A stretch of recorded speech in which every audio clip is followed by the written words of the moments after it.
नमस्कार दोस्तों, मैं गोपाल सिंह और आप देख रहे हैं प्रदेश समाचार। आज के हमारे मेहमान हैं अजीत सिंह जी, जो एक भाजपा नेता हैं। तो सर नमस्कार मेरे चैनल में आपका। नमस्ते। तो सर, मेरा आपसे पहला क्वेश्चन यही रहेगा कि आपके राजनीतिक जीवन का शुरुआत कब हुई?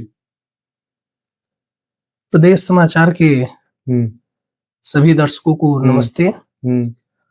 मेरी राजनीतिक जीवन की शुरुआत हम्म। विद्यार्थी परिषद के रूप में सन 2008 में ही हो गई थी। जी। जब मैं यहाँ से पढ़ाई करने गोरखपुर गया, जी। वहाँ से विद्यार्थी परिषद में जुड़कर और तमाम कार्य विद्यार्थी परिषद के बैनर तले मैंने किया। जी। उसके बाद मेरा लखनऊ जाना हुआ, वहाँ भी विद्यार्थी परिषद से जुड़ा रहा। फिर दिल्ली गया, वहाँ भी विद्यार्थी परिषद से जुड़ा रहा। जी। और विद्यार्थी परिषद के माध्यम से संघ और विद्यार्थी परिषद में विचार परिवार में मैं काम करता था। जी। आपने राजनीतिक जीवन में भाजपा से जुड़ने का ही निर्णय क्यों लिया? किसी अन्य पार्टी से क्यों नहीं? राजनीति में भाजपा से जुड़ने के पहले कोई बहुत बड़ा निर्णय नहीं था। जी। बस ये था कि भाजपा में एक स्वस्थ लोकतंत्र पार्टी के अंदर जो है, स्वस्थ लोकतंत्र यदि कहीं दिखता है तो भारतीय जनता पार्टी में दिखता है। जी।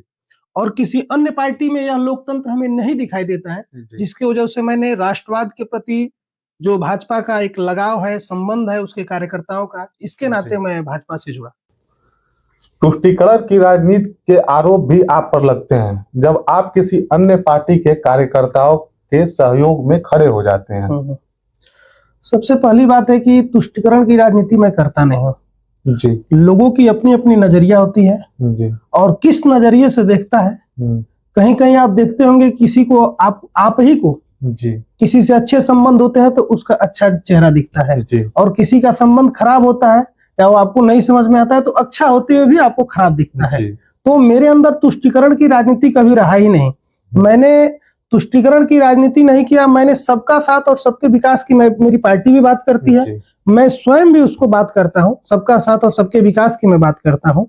और रही बात अन्य पार्टी के लोगों की मदद करना, तो मैं जो सही होता है वही काम करता हूँ, चाहे उसके लिए लाख कोई हमसे दुश्मनी कर ले, हमारे विरोध में खड़ा हो जाए, मैं कतई बर्दाश्त नहीं करता हूँ।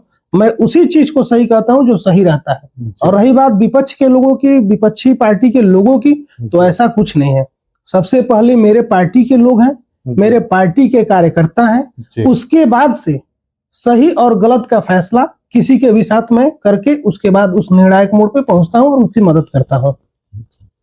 राजनीति में आपका आगामी लक्ष्य क्या है? ये बहुत अच्छा आपका सवाल है जी। राजनीति में अगला कदम पंचायत चुनाव होने वाला है जी। मैं पूर्व से तैयारी करते हुए आया हूं और राजनीति में संघर्ष के माध्यम से जो सेवा का बीड़ा मैंने उठाया है जी, उसके लिए पंचायत चुनाव लड़ रहा हूं जी। और आने वाले समय में पंचायत चुनाव यदि आरक्षण हमारे पक्ष में होगा जी, तो मैं चुनाव लड़ूंगा पंचायत चुनाव का। देवरिया जनपद में आपका क्षेत्र कौन सा होगा और क्यों होगा, और वही क्यों होगा? देवरिया जनपद में रामपुर कारखाना मध्य का मैं निवासी हूं, जो वर्तमान समय में वार्ड संख्या रामपुर कारखाना का 9 लगता है। और मैं इसी क्षेत्र से चुनाव लड़ूंगा क्योंकि मेरी कर्म भूमि, मेरी जन्मभूमि इसी क्षेत्र में है। और मेरे कर्म भूमि के साथ और जन्मभूमि के साथ साथ यहाँ के लोगों का स्नेह, प्यार, अपनत्व और एक दूसरे से मेरा संबंध समन्वय अच्छा है जी, जिसके माध्यम से, जिसके वजह से मैंने इसी क्षेत्र को चुना है, रामपुर कारखाना वार्ड संख्या 9। लोकसभा से लेकर विधानसभा हो या नगर अथवा पंचायत चुनाव हो, इन सभी में आपकी भूमिका किस किस के साथ रही है और इसका परिणाम क्या रहा है? जब मैं बाहर से आया तो सन 2014 में हम सभी को नेता के रूप में आदरणीय कलराज जी मिश्र मिले, जो यहाँ से लोकसभा चुनाव लड़े। उनके साथ मैं रहा। उसके बाद से हमारे पूर्व प्रदेश अध्यक्ष आदरणीय रमापत राम त्रिपाठी जी का आगमन हुआ यहाँ पे सन 2019 में। उसके पहले 17 का विधानसभा हुआ, आदरणीय कमलेश शुक्ला जी के नेतृत्व में हम लोगों ने लड़ा। और अभी हाल ही 2017 में हम सभी ने विधानसभा सुरेंद्र चौरसिया जी के नेतृत्व में हम लोगों ने लड़ा और सभी चुनाव में परिणाम जनता के आशीर्वाद से हम लोग को विजय मिली। उसके बाद से हमारे नगर पालिका का चुनाव हुआ, अलका सिंह जी के रूप में हम लोग एक चेयरमैन पाए अपने रामपुर कारखाना चेयरमैन प्रतिनिधि के रूप में सतीश वर्मा जी को हमने पाया। और लगातार जिसके साथ या प्रमुखी का चुनाव हो, हमारे यहाँ बहुत बड़े बड़े लोग हमारे यहाँ लड़ने आए थे प्रमुखी का चुनाव, लेकिन हम लोग आदरणीय त्रिलोकीनाथ त्रिपाठी जी के साथ थे और वो भी चुनाव जीते। तो निश्चित रूप से इन सभी नेताओं के साथ मेरा संघर्ष तो रहा, मेरे पार्टी के सभी समर्पित कार्यकर्ताओं का, तपस्वी कार्यकर्ताओं का योगदान रहा, जिनके बल पे चुनाव जीता गया। और हम लोग सदैव फील्ड में रहते हैं, निरंतर हम लोग 24x7 24 घंटे हम लोग पार्टी के प्रति, लोगों के प्रति अपनी जिम्मेदारियों का निर्वहन करते हुए कार्य करते हैं। और पार्टी द्वारा जो भी प्रत्याशी दिया जाता है उसके साथ हम लोग तन मन धन से रहते हैं और उसको जिताने का प्रयास किया जाता है और उसका परिणाम सबके सामने है। आपके जो विपक्ष में नेता है, लोग कहते हैं लोग कि आप एक गरम मिजाज के नेता और तेज तरार भी नेता है, तो इस पे क्या कहना है? कोई गरम मिजाज का होता नहीं है जी। ये स्वाभाविक चीज है कि नौजवान हूं तो मेरे अंदर एनर्जी है जी। और सही को सही कह दिया और गलत को गलत कह दिया, तो इसके लिए विरोधियों द्वारा यह प्रोपोगंडा रचा जाता है कि ये गरम मिजाज के हैं। तो मिजाज के पीछे ये रीजन मेरा नहीं है कि मैं किसी की भावनाओं को ठेस पहुंचाऊं या किसी के साथ गलत करूं। बस यही होता है कि जो मेरे साथ है उसके साथ मैं हूं, वो चाहे किसी भी परिस्थिति में हो। यदि हमारा व्यक्ति कुछ गलती किया है तो उसको समझाने का प्रयास करता हूं और उसके लिए मैं झुकता भी हूं, लेकिन गलत नहीं है हमारा और कोई दूसरा हमसे कह रहा है गलत है तो मैं इसे कतई मानता भी नहीं, क्योंकि मुझे अपने लोगों पे विश्वास है। जिसके साथ रहता हूं तन मन धन से उसके साथ रहता हूं, समर्पण से रहता हूं। किसी भी प्रकार का मेरे अंदर कोई भीतरघात करने का या किसी प्रकार की मेरी गलत मानसिकता अपने लोगों के प्रति नहीं रहती है। और कुछ काम करेंगे आप जब क्षेत्र के अंदर राजनीति में है तो स्वाभाविक है कि आरोप लगना है जी। लेकिन आज तक कोई आरोप मेरे ऊपर सिद्ध नहीं कर पाता है। और रही बात कि आरोप की, तो आरोप जब आप काम करेंगे तो आरोप लगते रहेंगे, उसकी चिंता और परवाह नहीं है। बस यह रहना चाहिए कि क्या सही है क्या गलत है, एक नेता का निर्णय क्या होना चाहिए जो समाज हित में, जनहित में। वास्तव में नेता जो होता है वह समाज की बात करेगा, वो जनहित की बात करेगा। और समाज और जनहित की जब काम करेंगे तो निश्चित ही रूप से कुछ लोग अच्छा कहेंगे जिसकी संख्या ज्यादा होगी, कुछ लोग बुरा कहेंगे जिनकी संख्या कम होगी। तो मुझे उसकी परवाह नहीं करना है, मुझे जो सही है सही करना है, जो गलत है गलत करना है। वर्तमान में आप कोई ऑफिशियल जनप्रतिनिधि नहीं है, फिर भी जनपद देवरिया के विभिन्न क्षेत्रों में विकास कार्यों को करवाते हुए देखा गया है। क्या आप एक ठेकेदार हैं? नहीं, मैं ठेकेदार कोई नहीं हूं, मैं भारतीय जनता पार्टी का समर्पित कार्यकर्ता हूं। जी। और रही बात ऑफिशियल जनप्रतिनिधि की, जी।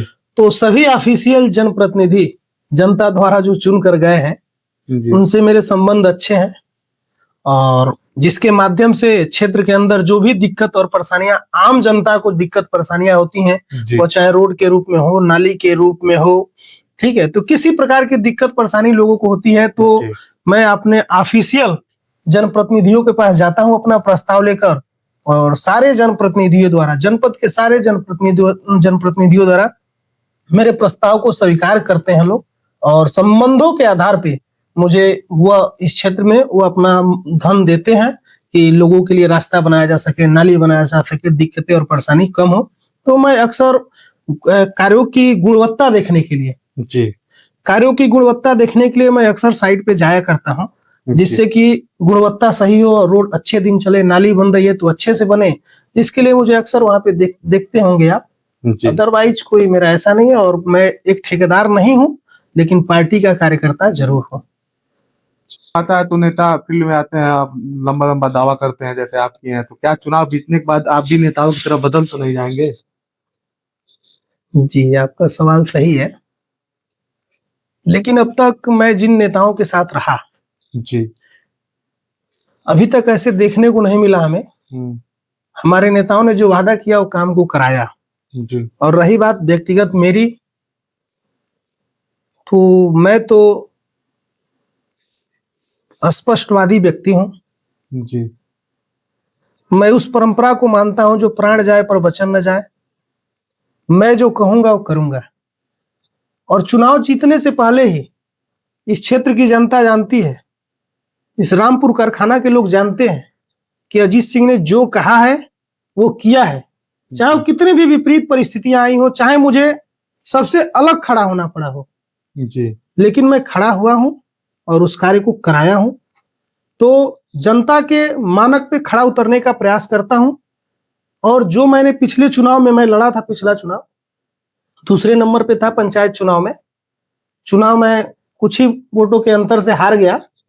लेकिन पिछले चुनाव में मैंने जो जनता से कहा था, मैं चुनकर नहीं गया, फिर भी मैंने वो सारे काम किए जो मैंने कहा था, क्योंकि मेरी सरकार है केंद्र और प्रदेश में और सारे जनप्रतिनिधियों से मेरे अच्छे संबंध है। इसके माध्यम से मैंने जनप्रतिनिधियों के पास किया, अपना निवेदन किया, आग्रह किया और सारे जनप्रतिनिधियों ने मदद किया, जिसके माध्यम से मैं वो कार्य कराया और पूर्ण कराया। और उम्मीद है कि एक चुनाव यदि मैं जीत जाता हूं, जनप्रतिनिधि यदि बन जाता हूं, तो निश्चित ही रूप से इस क्षेत्र में विकास की रफ्तार दौड़ेगी। जो न भूतो न भविष्यतो, आज तक जो कोई काम नहीं कराया है उन कार्यों को कराकर एक विकास का मानक खड़ा करूंगा, जो आने वाले राजनीतिक व्यक्तियों के लिए एक मिसाल साबित होगा। ठीक है अजीत जी, मैंने आपसे बहुत से मुद्दों पे सवाल किया जिसका जवाब आपने बहुत बेबाकी एवं सटीक तरीके से दिया, और आज प्रदेश समाचार अपना कीमती समय देने के लिए बहुत बहुत धन्यवाद। बहुत बहुत धन्यवाद आपको और आपके दर्शकों को, इतना कीमती समय देने के लिए आपको भी धन्यवाद।